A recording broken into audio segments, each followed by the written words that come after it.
What's up guys, it's your boy Sabertooth Chief. I'm back with a new video, sooner than you thought. This time.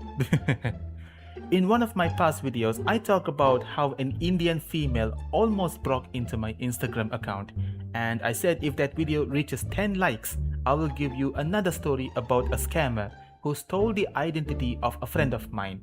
And looking back at it, you guys have done your part of the deal. So thank you for showing some love and support for the video. Now, it's my part to reward you all. I also said I will give you a story about another case of identity theft if that video would reach 5 likes. So yeah, with that being said, this video will now be a 2-in-1 story time. Woo! Alright, for the first story, the faker was imitating the role of a friend of mine. Let's say his name is Ahmed. So fake Ahmed hit me up on the DMs trying to build up a started conversation, considering we haven't hung out since the COVID outbreak. It was cool during the first few minutes, but the whole interaction went upside down when he asked for a favor. Oh shit, here we go again. He asked if I got Google Pay. I said no. He asked if I got PayPal. I said no again. He then asked if I got friends. What? What kind of question is that supposed to be? I mean, if you're really a friend of mine, you would damn well never ask a question with that level of stupidity to begin with. So I knew I was dealing with a scammer. Even a 5th grader would have picked up a sign or two. It's that obvious, and I will explain why a little later.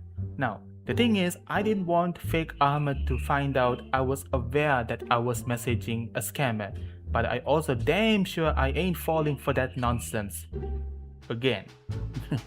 So I said, I'll ask someone who can help you, and he said alright, cool. And sure enough, I left his ass on red. Now, here is how I figured out he was a scammer. First off, the profile pic. Editing was trash. You can see a quite thin line, which means the image was stolen from the original and it was obviously terribly cropped.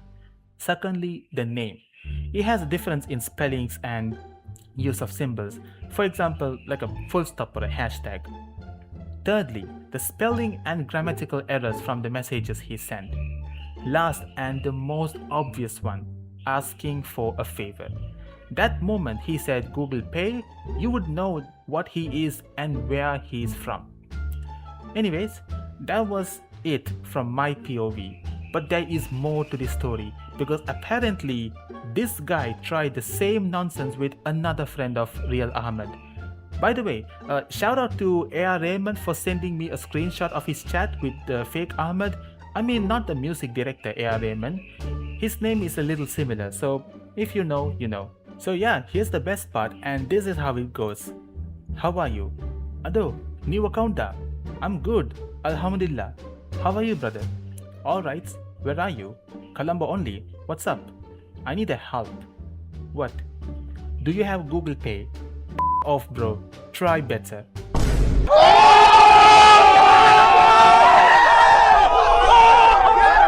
Yo, you see right there? That was savage. He got his ass. Simple, yet hits right to the spot. And since that reply, he never came back because his account got removed.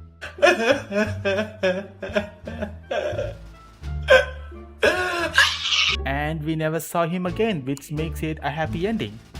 For us, actually.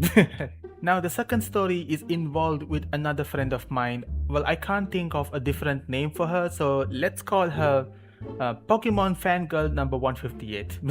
I don't know. So, Pokemon Fangirl number 158 messaged me on Instagram saying that there was an imposter lurking around Instagram using her name to trick her friends to follow her.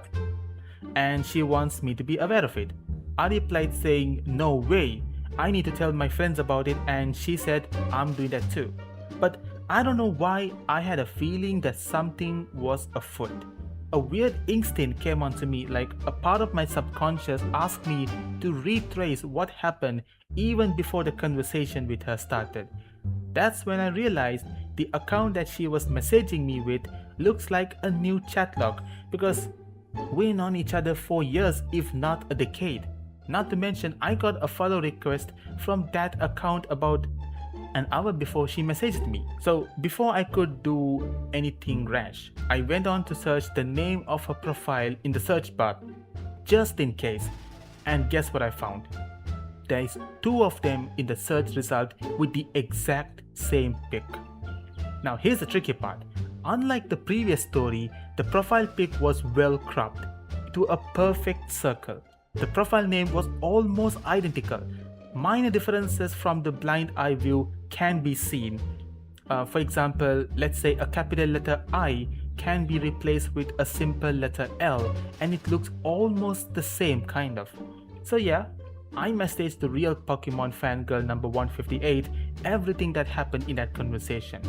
And what she told me after that got me absolutely bamboozled. She told me the person who messaged me first was the actual imposter. Not only that, a bunch of her friends were messaged the same way like what happened to me. That's not even the worst part.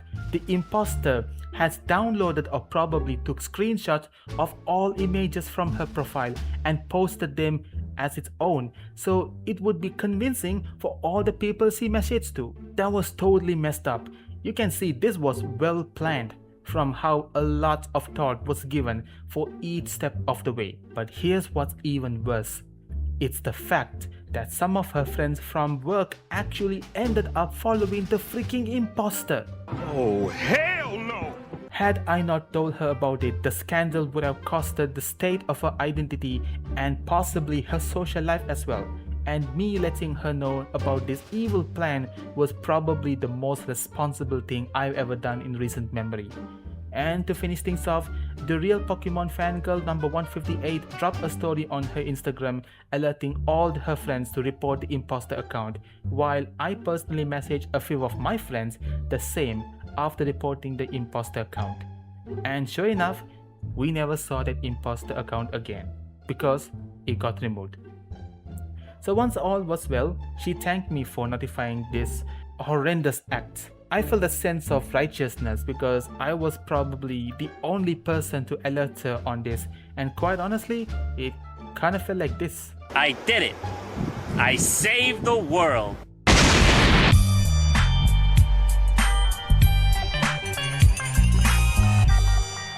Well, that is all for the scammer stories I have for y'all. I hope you not only enjoyed this story time but also learned something from it. Speaking of it, the moral of the story is be careful.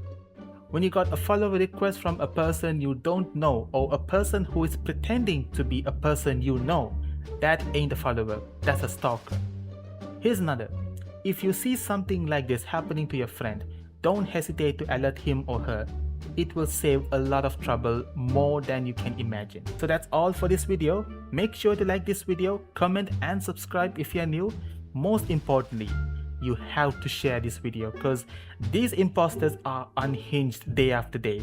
So with that being said, Sabertooth Chief out.